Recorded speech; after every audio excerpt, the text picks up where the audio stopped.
नमस्कार, एक बार मैं फिर हाजिर हुआ हूँ जेल विज़न के साथ और आज हमारे साथ बातचीत करने के लिए R K. Kalsotra ji, state president all India confederation of S SC, ST, OBC organisation J and K. इनकी क्या कुछ मुद्दे हैं, क्या कुछ डिमांड्स हैं? इन्होंने हमारे साथ जो चर्चा की है, वो इन्होंने ये भी बताया कि जो इनकी डिमांड्स थी, इन्होंने पहले जो एलजी साहब थे, उनके साथ भी रखी थी और इनका साथ ही साथ ये भी कहना है कि जो इनकी डिमांड्स थी, वो उन्होंने सुनी भी थी और उन पर अमल भी करने जा रहे थे। अब मगर जब वो नए एलजी साहब आए हैं, ये इनका ये कहना है कि हम उनसे मिलेंगे और अपनी डिमांड्स को हम दोबारा से उनके सामने रखेंगे। आज हमारे साथ बातचीत करने के लिए जुड़ चुके हैं। सबसे पहले तो हम इनका स्वागत करते हैं सर। बहुत बहुत शुक्रिया जम्मू लद्दाख चैनल का कि आप हमारे ऑफिस में आए और हमारी बात को अ, हाई पैमाने पर पहुंचाएंगे और ऐसे ही काम बनते हैं।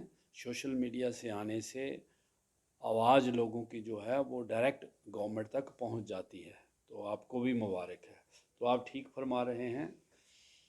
अ, जो मुर्मू साहब थे, एलजी साहब, बहुत अच्छा हमारा उनसे इंटरेक्ट हुआ था। दो बार उन्होंने अपने कार्यकाल में हमें बुलाया था। एक बार 9 जनवरी 2020 को और दूसरी बार 22 जनवरी 2020 को। और बहुत बढ़िया बात हुई थी उनके साथ और इम्प्लीमेंटेशन भी हुआ उस पर। और जो हमारी डिमांड्स थी, हमारी डिमांड्स लगभग कॉन्स्टिट्यूशनल के अंदर होती हैं, जो क्योंकि एससी एसटी ओबीसी को कॉन्स्टिट्यूशन ऑफ इंडिया में कुछ प्रोविजंस हैं रिजर्वेशन के नाम से। भागीदारी समझ लीजिए, भागीदारी है एक। जब देश आज़ाद हुआ, जो सदियों से प्रताड़ित लोग थे इस देश के अंदर, कास्ट सिस्टम की वजह से पिछड़े हुए थे, एजुकेशन में उनका रिप्रेजेंटेशन नहीं था, इवन लैंड बिल्डिंग इस तरह की किसी भी अदारे में उनका जो भागीदारी नहीं थी। तो कॉन्स्टिट्यूंट असेंबली बाबा साहब भीमराव अंबेडकर के साथ जो मिल के प्रोविजनिंग हुई, जिसके अंदर रिजर्वेशन रखा गया। Reservation is what? रिजर्वेशन जो है ये भागीदारी है। तो भागीदारी के लिए 1950 से, जब से संविधान लागू हुआ है, तब से ही लड़ाई लगी हुई है। और इसको पाने के लिए एससी एसटी ओबीसी लगातार संघर्ष कर रहा है। अपनी अपनी तरफ से गवर्नमेंटें इम्प्लीमेंट नहीं कर रही, इसके लिए शोर डालना पड़ता है। डेमोक्रेटिक बेस जो हैं, जो आपको अधिकार हैं कॉन्स्टिट्यूशन के कि आप अपनी आवाज़ कैसे उठा सकते हो डेमोक्रेटिक बेस, तो उस तरह से ये आवाज़ें उठ रही हैं और उठाते रहते हैं। और ये जो प्रोविजनिंग हुई थी ये कुछ हद तक लागू हो रही हैं। जम्मू कश्मीर में 370 गया। अब नई सरकार आई तो हम तो सोच रहे थे पूरा का पूरा भारत का जो संविधान है वो जब लागू हो जाएगा, लेकिन ऐसा हुआ नहीं। तो हमारी उनसे बड़ी चर्चा रही और उसी चर्चा में जब नए एलजी साहब आए तो 7 अगस्त को मैंने उनको, 6 को मैंने रात को ट्वीट भी किया था, मिल गया उनको। और 7 को भी मैंने उनको एक स्पेशल मेमोरेंडम ग्रीट किया, हमने उनको मुबारकबाद दी है, हमने उनको कंग्रेचुलेट किया है कि जम्मू कश्मीर में वो आए हैं और यहाँ बराबरी करेंगे। क्योंकि पार्लियामेंट में भी मोदी साहब और अमित शाह ने कहा है कि जम्मू कश्मीर में दलितों को, पिछड़ों को, आदिवासियों को अधिकार नहीं मिले। तो अब जब से सरकार अगस्त के बाद, जब से ये नया सिस्टम आया, हम भी देख रहे हैं कि कितने अधिकार मिले हैं। तो उनके संदर्भ में हमने एलजी साहब से, जो पुराने एलजी साहब से, उनसे हमने गुजारिश की थी कि इस स्टेट के अंदर कानून था रिजर्वेशन इन प्रमोशंस का, जो पिछली सरकार ने जुडिशरी के साथ मिलकर स्ट्रक डाउन करवाया था। तो हमने प्रधानमंत्री से साहब से भी, अमित शाह से भी और मुर्मू साहब से भी कहा था कि सुप्रीम कोर्ट ने वो जो जम्मू कश्मीर में रिजर्वेशन प्रमोशन को स्ट्रक डाउन किया था, सुप्रीम कोर्ट ने भी उसको बहाल रखा हुआ है। उन्होंने जम्मू कश्मीर के हाई कोर्ट के फैसले को स्ट्रक डाउन किया हुआ है। तो हम कह रहे थे कि भाई, आप जम्मू कश्मीर के जो एम्प्लॉयज़ हैं उन्हें रिजर्वेशन प्रमोशन कंटिन्यू कीजिए। एक बहुत बड़ा फैसला था। मोदी साहब अपने भाषणों में जब वोट लेने आते थे, वो एक रेफरेंस दिया करते थे कि जम्मू कश्मीर में जो पिछड़ा वर्ग है, अदर बैकवर्ड क्लासेस, जिसको अब यहाँ सोशल कास्ट के नाम से जाना जाता है, उसके लिए जो देश के एक बहुत बड़े प्रधानमंत्री बीपी सिंह ने मंडल कमीशन अनाउंस किया था, वो मंडल कमीशन पूरे भारतवर्ष में 27% से लागू हुआ, लेकिन जम्मू कश्मीर में वही कास्टें जो हैं आइडेंटिफाई हुई हैं, उनको सिर्फ 2% रिजर्वेशन हुआ था। तो हमने एलजी साहब से कहा था कि आप इस मंडल कमीशन को 27% कीजिए, उन्होंने 2 का 4 कर दिया।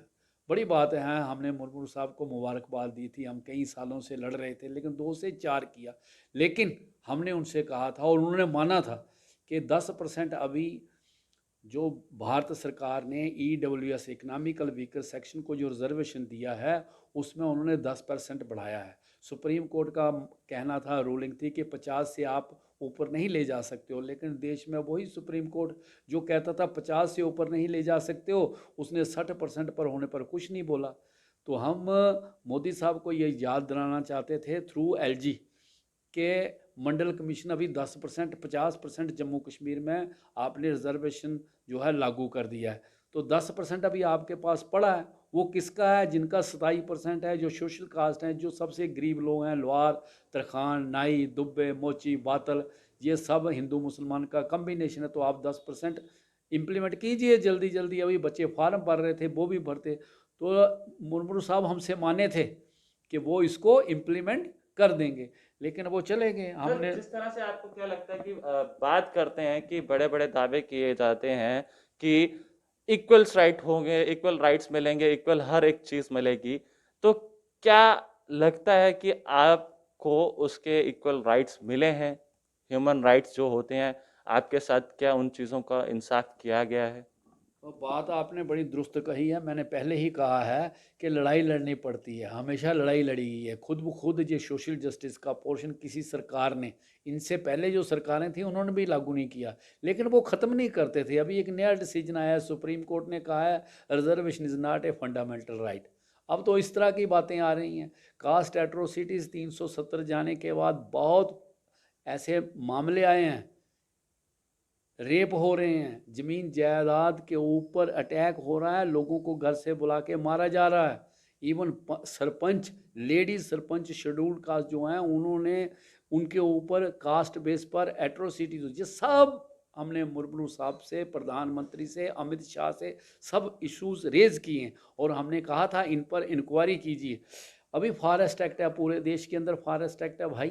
तो जम्मू कश्मीर में जब संविधान बदल गया है, 370 चला गया है, आपका देश का संविधान लागू है, तो फॉरेस्ट एक्ट क्यों लागू नहीं कर रहे? क्यों ट्राइबल्स जो हैं, गद्दी सिप्पी मेरे भाई हैं और गुज्जर बकरवाल हैं, उनको 6 महीने इधर उधर ट्रैक चेंज करना पड़ता है। तो मुसलमानों के इलाके में गद्दी सिप्पी हिंदू जाता है तो वो मारना शुरू कर देते हैं, और हिंदुओं के इलाके में गुज्जर बकरवाल जब आता है वो मारना शुरू कर देते हैं। उनका एक अधिकार है, फॉरेस्ट एक्ट लागू करो, खुद फॉरेस्ट में रहेंगे। कुल्ले बनाना चाहें रहने के लिए, यहाँ तो रहने के लिए मकान भी नहीं बना रहे। उन्होंने माना था मुर्मू साहब से कि मैं पूरा का पूरा फॉरेस्ट एक्ट यहाँ लागू करूँगा। इसके बाद नेशनल कमीशन है, हमने बड़ी देर की डिमांड की है। 370 जाने के बाद national commission for SC ST आ गया ऑफिस।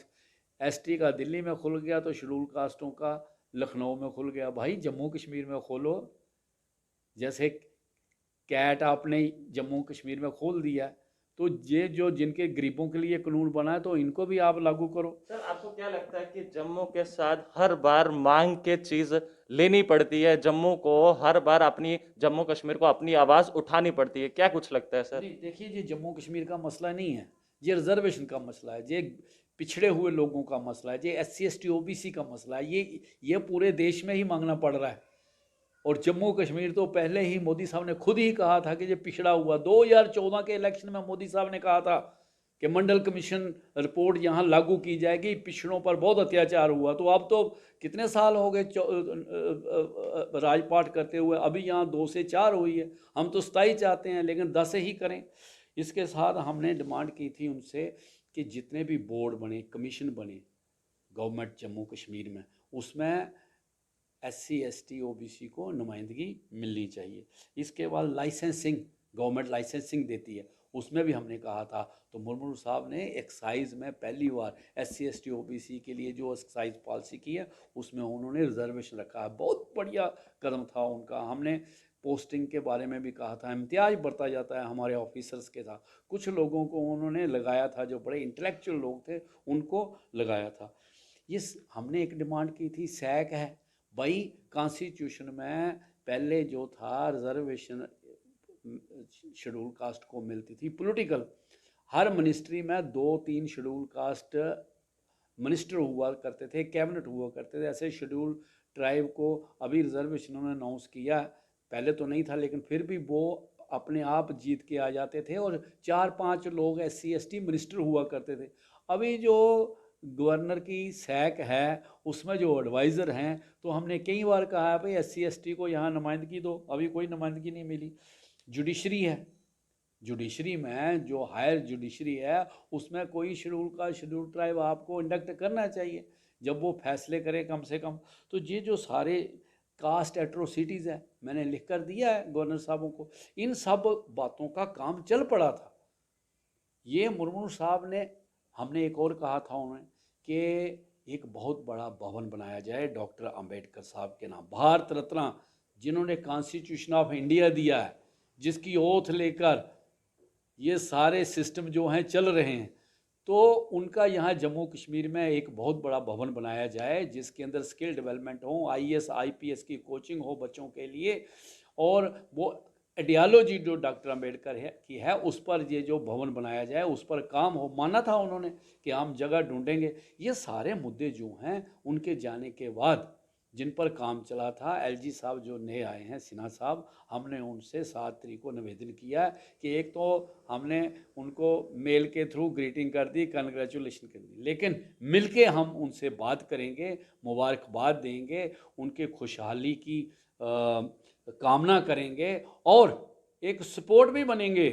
अगर हम कुछ चीज़ें समाज के अंदर की बता रहे हैं तो ये जो रन करने वाली गवर्नमेंट है उसको हम कुछ परेशानियां बताते हैं समाज की, तो इससे गवर्नमेंट रन करने में एक बहुत बढ़िया शेप में आती है और उसकी वाह भी होती है कि caste based atrocities Jammu Kashmir में ख़त्म की जाए जो बहुत बढ़ गई है। जितने भी ये अदारे हैं उसके अंदर रिप्रेजेंटेशन दी जाए, इससे भी एक वाह होगी। तो मुझे लगता है ये जो LG साहब हैं इनको मैं थोड़ा बहुत पढ़ा हूँ, जानता हूँ इनको मैं, इनकी कार्यशैली को भी जानता हूँ, बड़े धांसू हैं और एडमिनिस्ट्रेशन के भी बड़े पक्के हैं, और मुझे आशा है कि बड़ी जल्दी ये हमें न्योता देंगे। हम इनसे बैठ के ये जो हमारा एजेंडा रुक गया है इसको आने वाले दिनों के लिए ये कंसिडरेशन करेंगे, जो इन सब इनके पास पड़ा हुआ है। और वैसे भी मैं टाइम टू टाइम इनको भेज रहा हूँ, तो इन सब बातों को लेके हमें पूरी आशा है इनसे कि ये पॉलिटिकल आदमी हैं, पॉलिटिकल पर्सनैलिटी हैं, और ये जो है लोगों की बात जो है दबे कुचले समाज की बात सुनेंगे और हमारा एजेंडा जो है इम्प्लीमेंट कराएंगे।